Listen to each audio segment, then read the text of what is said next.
Today, we talk to a Netflix famous ATA master and our athlete of the week. Let's get started. Welcome to the ATA Nation podcast. Masters, instructors, students, parents, family members of ATA Nation, welcome back to the ATA Nation podcast. This is episode 176, and I am your host, Senior Master Zach Hayden. It is a joy and a privilege to be back with you. Hopefully you are subscribed. Speaking of, those of you who are subscribed, have you hit the subscribe button on YouTube? You might be watching this on YouTube, but I know a lot of people watch or listen on their favorite podcast feed, which is the way I like to do podcasts. But lots of people like video. And let me tell you, before we get started, we've got some great guests today, but I just thought this was interesting. Obviously, the number one listeners to the ATA Nation podcast by region is the United States. This is in the last 90 days. But number two, can you guess? The United Kingdom. The United Kingdom coming in second, maybe because I mentioned them so much because I want to go there again. Third place is Brazil. Brazil is third place in listeners to the ATA Nation podcast. Then we have India, Ireland, shout out to Mango Martial Arts, Germany, Canada, and Singapore. Ooh, you know what? You know who's not on here and needs to be on here? Portugal. Portugal, what are you doing? Well, you got 11 downloads in the last 90 days. That's it, Portugal. And this week, the athlete of the week is from Portugal. So come on now. Come on. You got to do it.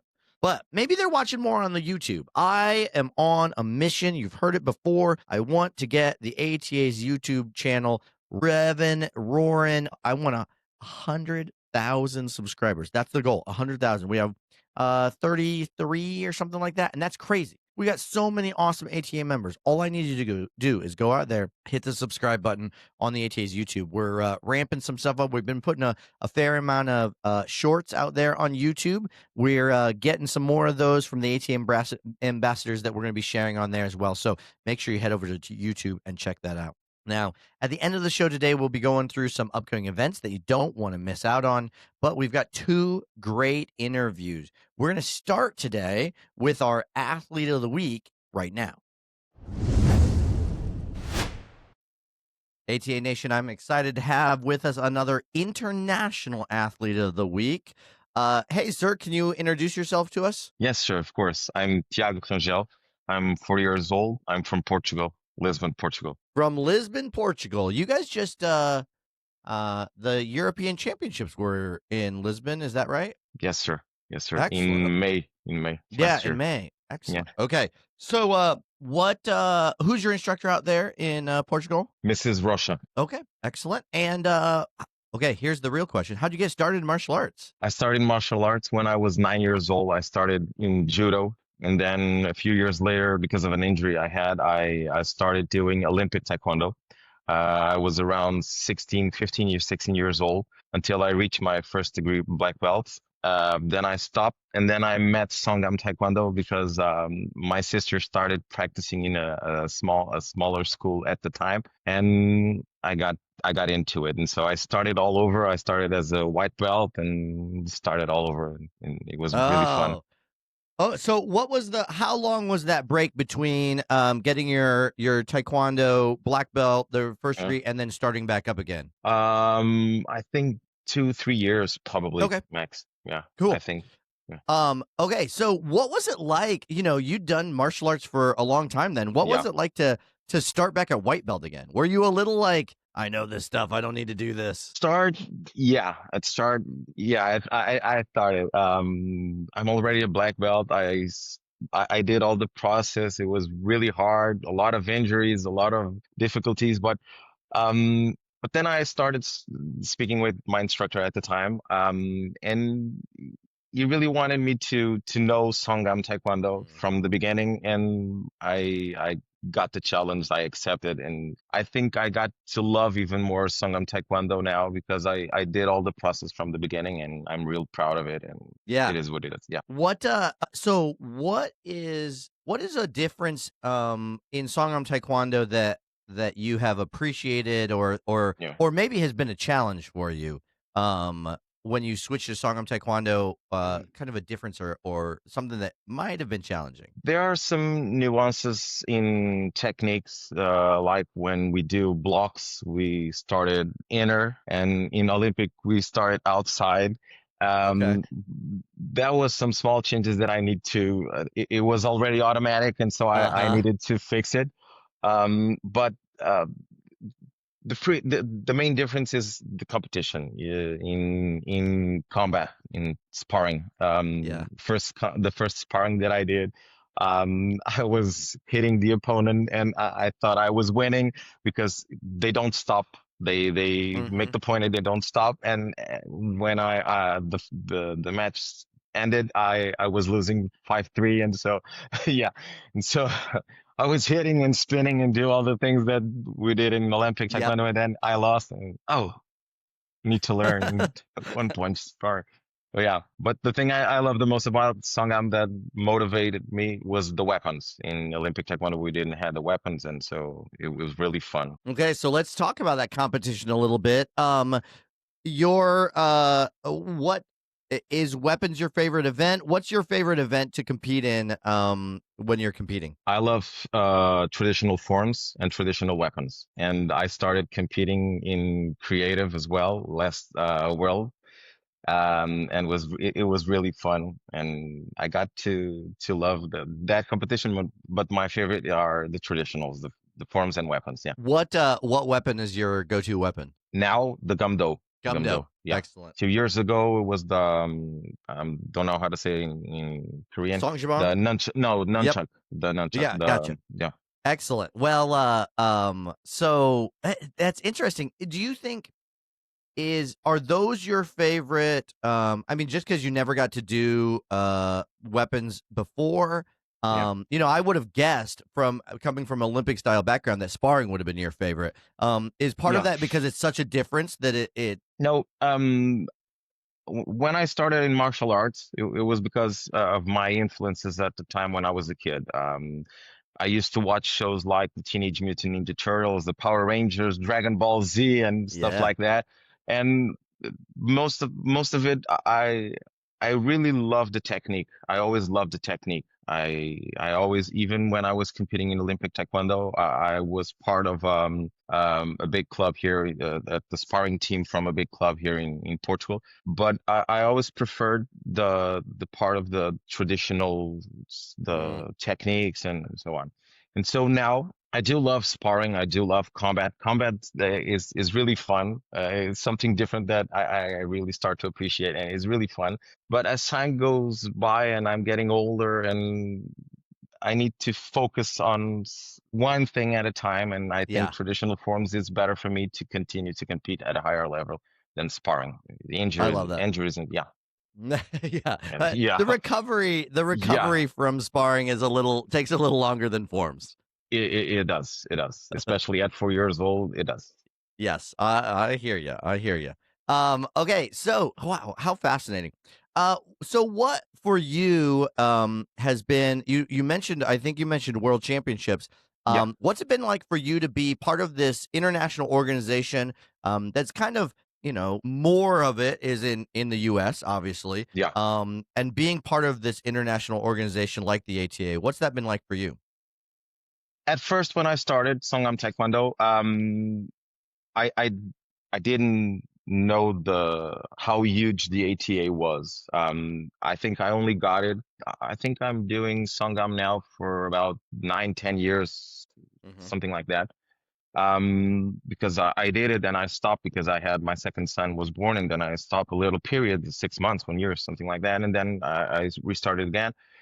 But I only got to see how huge the ATA was when I went to my first Worlds, which was 2 years ago, not this July, the previous year before. Mm, And when I got there, I got to see the master ceremony and how huge it was, and I love these kinds of things.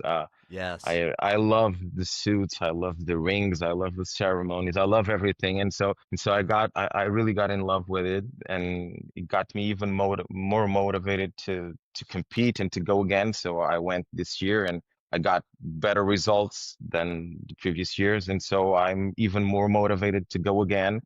And then when I arrived at Portugal, I didn't realize at the time, but now seeing the difference and how good we are now, and Mhm.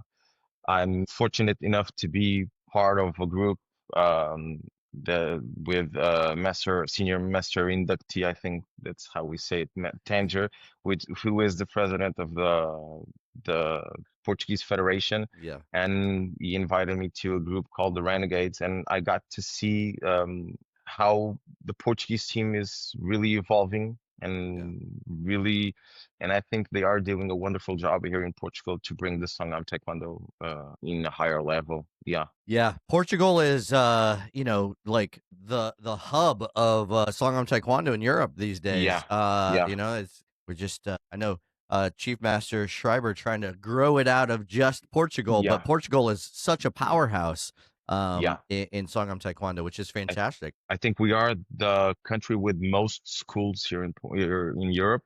A few years ago, 5, 6 years ago, there were probably 5, 6 schools, and now we have 10, 12. I'm not sure how many, but yeah, the work Yeah, here has been wonderful. it's been fantastic to see the growth there. What Yeah.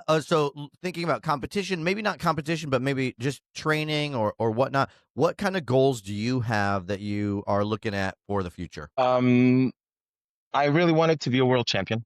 I think that's what everybody says, but th It's a good goal. yeah, it wasn't a goal that I had, but when I got there the first time and I got to see, I really want those red letters Yeah. on the suit, and it's a motivation for me Mhm. to be able to be there. But if it won't happen, it won't happen.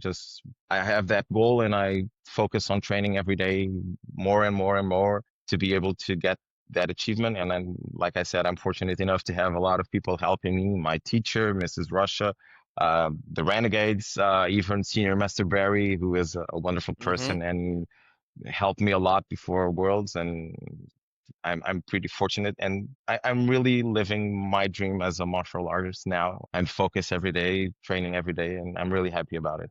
So That's awesome. I'm guessing after having seen the master ceremony, yeah, maybe a goal to be a master. yeah, yeah. I really want that white suit first. Yes. The white Yeah, you got suit. to start with the white. Yeah, yeah, yeah, yeah, I was not when I master ceremony was one of the things that is my absolute favorite. When I go to world championships, I have to go to yeah, the master ceremony. It's just so motivating.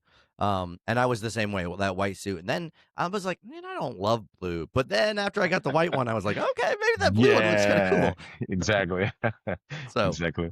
awesome. Well, okay. Final question here before we Yeah. wrap up. We like to ask, what's it mean to you to be a champion that goes beyond the belt? Um, for me personally, from my experience, the belt is just something you have around your waist. I started all over again, and I would do it again if I go to another martial art. And so for me, it's not about the belt. It's about how you train and how you do stuff after practice. The belt is something that you achieve, the first degree, second, and so on and so on. If you continue to practice, you will eventually achieve higher ranks. But the way you choose to live outside the tatami, when you undress Yep. the suit and the belt, for me, that's the most important part. And I want to be an example for my students. I give a class at Mrs. Russia School, and I want to be an example for them. And then I practice every day to for them to see me as an example. So for me, That's excellent. that's it. Yep. Yeah, That's that's the way you get to go yeah, into that cool master ceremony someday is be an yeah, example, yeah. you know, doing what we talk about outside of the school, not just in the school. So, well, sir, congratulations on being one of the Thank you, athletes of the week and thank you. thank you so much for your time today. No, thank you. I thank you. And I would like to invite everybody to come at Euro. It's a wonderful experience. It's a wonderful country. We are very, um, how we say, welcoming. We are very welcoming people, and so it would be wonderful. Yeah. What are you guys out? Is the European Championships going to be in Portugal again this year? I think it Yeah, usually is. it Excellent. usually is. It usually is. It Well, you usually guys got is. all the schools. You got to, Yeah, they got to. yeah. And I made a few great friends from America thanks to the Euro, and I would love to make even more. So please Yeah. come. I keep talking to my wife, and I'm like, once my kids are just a little bit older, we're gonna hit the European Championships. We're Yeah, gonna go to the Pan Am Games. We'll go yeah. everywhere and You'll love meet it. all the international guys. You will love it. So awesome! Thanks so much, sir. Thank you. Always great to have another international athlete of the week. Super cool. Can't wait to meet him at World Championships or maybe, heading out to the European Games one of these days. But one other interview for today. This is exciting. As soon as I saw this online, I was like, hey, we have to do an interview. So we have with us Master Tavani, and I don't know, have you guys seen this? On the new Netflix, I almost said Hunger Games. What am I thinking, guys? That's insane. Squid Games, the challenge season, super cool. We're going to talk to her about that right now. ATA Nation, we have a return guest with us, and might I say, internet famous, Master Tavani. How's it going? It's going great. Thank you for those kind words. How are you? I am wonderful. I saw you post something about actually no, it was Mr. Skellner.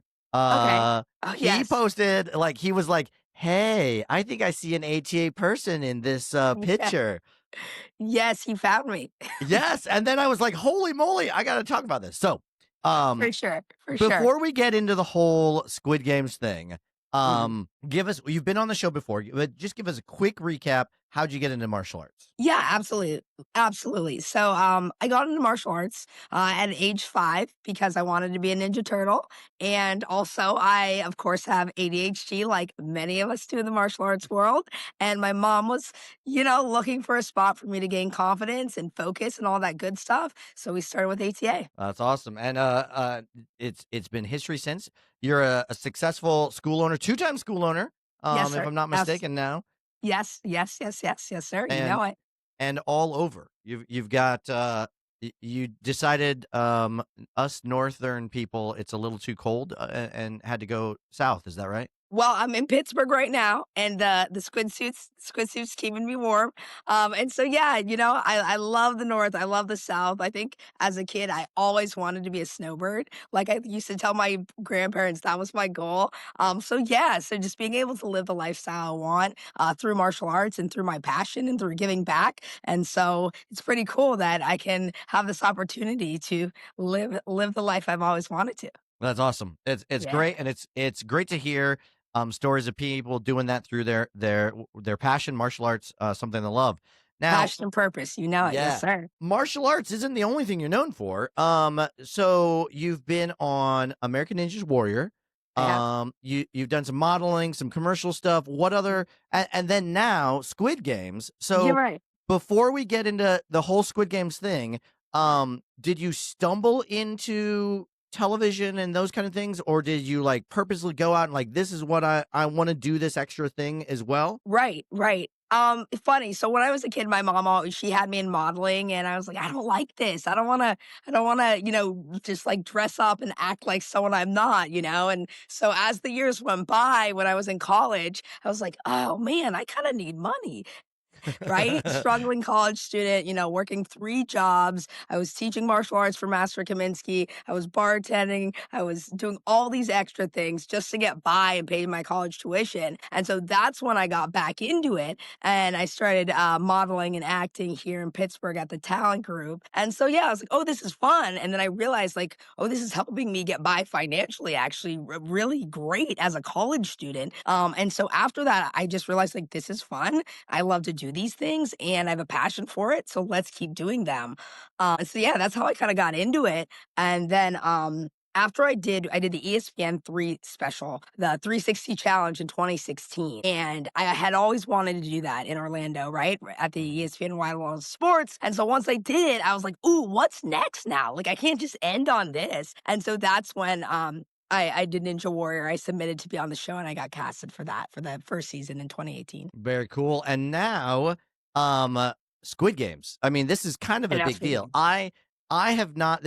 I'm such a like an old man or something. I don't know. I haven't Yeah, watched any Squid Games. I'm a reality show guy, but yeah. I'm like a Survivor. I'm a huge Survivor. Traders on Peacock, like those I'll watch, but I haven't watched this yet. So tell us a little bit about one, what it is, and two, how'd you get on? Yeah, for sure.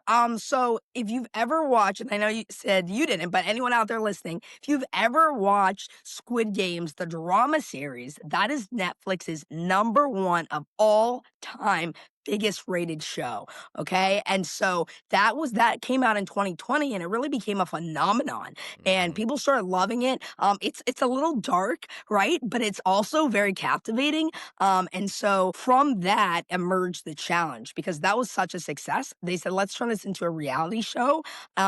Basically, what you do, the whole premise is based on people that whether you're wealthy, whether you're, poor, like maybe you're just down on your luck because you got into some financial situation. And then you get selected to go into the Squid Games and play Korean children's games to have the opportunity to win $4.56 billion on the drama series. Holy moly, Yes. So that's cool. that's kind of the premise of the drama series that they did the same thing with the reality show, but instead of 4.6 billion, they just cut it down to million. Oh, So, I mean, just jeez. no biggie, Why just why yeah. even play if it's just for that? Right. I mean, just chump change. Not really. I'm Not sure at that would all. change everyone's life here. Certainly mine. It would change my life as well. But yeah, so yeah, and then the reality series it does essentially the same thing, but no one gets actually, shot or anything like that. Everyone's stays alive. But they get the opportunity to play the games and they are like gongi, all these amazing Korean children's games that are pretty cool for the big prize. Well, I know people have been watching. There was a vote just yesterday to see if you Yeah. could get on the next season. Yeah. I they haven't announced or anything yet, have they? No, so literally I just there was like the on Tuesday, the second set of the new episodes just Mhm. came out, right?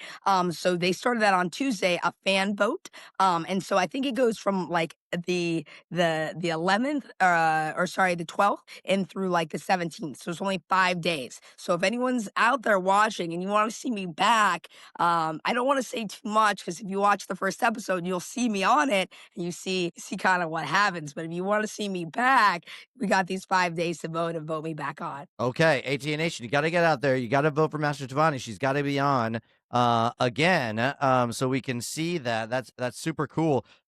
What was the process of doing this? Yeah.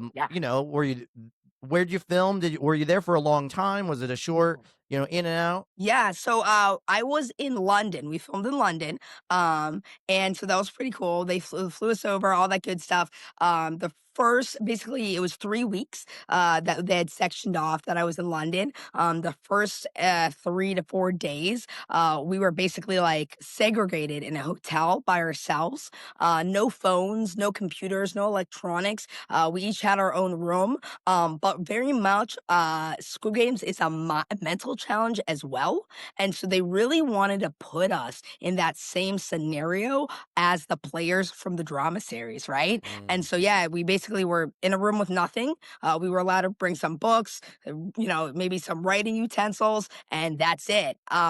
Each day, we only got 45 minutes to socialize. They would like knock on the door. We didn't know what time it was. All the clocks were taken away from us. Anything with Yeah, it was kind of crazy. Anything with time. And so you're just in this room for hours on end. And then you hear a knock like boom, boom, boom on the door. And then it's like, okay, it's time for dinner or time for breakfast. And that was kind of the only way we even knew what time it was. And that was our moment to socialize with our cohort, which we were divided by colors. So you could only speak to your color cohort for 30 minutes a day, basically. Wow. That what do you think your background in martial arts and things was Did it give you any advantage in the competition? Was there anything that you were like, I'm so glad, I've kicked people in the head for this, or I've had to deal with, fasting for mastership or whatever, Right. that helped? I mean, honestly, I think probably one of the things that really prepared me that I've done throughout my martial arts career. I went to Africa in 2022. I lived there for a month and I taught self defense to women and children. I created my own program. And when I was in Africa, I had to really learn how to live a different way. No AC, I could barely drink water. The food, everything was different. Like it was a whole nother lifestyle. And that really mentally pushed me through, like taught me a lot. So I think that experience particularly prepared me for being ready for this game and just totally taken out of my daily culture, my daily norms, and just thrown into being locked in a hotel in London for hours on end with any socialization.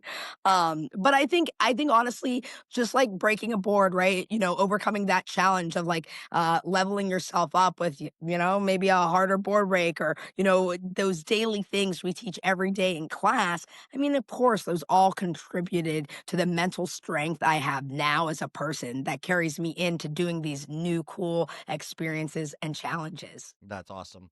What Yeah. uh what has been the reaction from your students and just Yeah. ATA people who know you? Yeah, so it's cool. I feel like I've gotten reached out to from students that I had from when I started teaching when I was like 16 back in like the early 2000s. And a bunch of people have reached out to me from my past students, past instructors, all this good stuff. So it's actually been pretty cool catching up with people because I haven't talked to some of these guys in years. So that's been like really amazing reconnecting. And my students at the school are, just it's kind of funny because my students at No Limits Pittsburgh, they've seen me do American Ninja Warrior. They've seen me do these shows and do these things. So they're like, oh, yeah, Master's on another show, And so it's kind of like normal to them. But they definitely have gotten very excited. About the squid suits. We're doing some custom holiday No Limits game suits. And they're definitely excited to do that, take some pictures, and just kind of join the experience and get the behind the scenes information. That's cool. I saw some of the swag that you're doing there at the school online. It's pretty cool. It's gonna be sweet. Yeah, yeah, no, definitely. I mean, I figure it's the time to do it is now, and it's like, why not do a little play on it and Yeah. enjoy the ride, right? Well, do you think is this the last reality competition that we'll see you in? Or will we? I mean, obviously, we're going to vote for you to be in the second thing. But Yeah, you got your sights on some other shows, maybe? sites on some other shows. Right now, like there's definitely some other agendas. I have some other goals coming up. I don't think it'd be TV particularly, Mm, but it's definitely a different kind of genre that I've ever done before. So I definitely have mm. some cool, new, and exciting goals. I would love, I'll say this, maybe not right now, but maybe in the next like 5 years, I would really love to get on like an entrepreneurship show, Oh yeah. um, and really tell like my story thus far. And so I think that would be something that would be interesting. So if anyone has some great entrepreneurship shows you watch, let me know because that's definitely something that's in my wheelhouse that I'd love to You do. know what? Have you ever watched? It was on this year. On brand. Jimmy Fallon did a new show on Okay. NBC where they were like a marketing company. He had people come in and then they'd pitch these companies. It was kind of like the old Apprentice show, but it was just marketing Okay. things. You would kill Okay. it on it. You'd be amazing. Oh, I've got yes, that's exactly what I'm looking at. Something like that would be amazing. Yeah. Yeah, I know there's this one show, and I think it's called Legends, but they basically like you tell your story of how you started your business and then where you want to grow to, and so I think something like that, telling my story where I could be authentically me Hmm. and really put out what our mission statement is at No Limits for everyone to see would be awesome too. Yeah. That's awesome. Cool. Well, we Yeah. look forward to seeing what more you do, what more is out there. And then Thank of you, sir. course, your awesome success in martial arts as you continue training, testing, and these no limit schools are just kicking butt. Yeah, thank you, sir. I really appreciate it. Yeah, definitely looking forward to the future. And just thank you so much for having me on today and just getting to kind of give a little bit of behind the scenes of what Squid Games is all about and, how it incorporates with our challenges that we do every day in martial arts and overcome all these obstacles. Yeah. Yeah, that's super cool. And guys, make sure you watch and get out there and Yes. vote before the Yes. time is up so we can watch Master Tavani on there again. Go to Netflix.com. 003 is my number. That's all you have to do is click that link and put 003, and then maybe you'll see me again. Perfect. Thank you so much, ma'am. Absolutely, sir. Thank you. Have a great day. Oh, man, do we have some cool people in the ATA? How amazing. What a cool story. ATA Nation Podcast. Be sure to subscribe and share with your ATA family.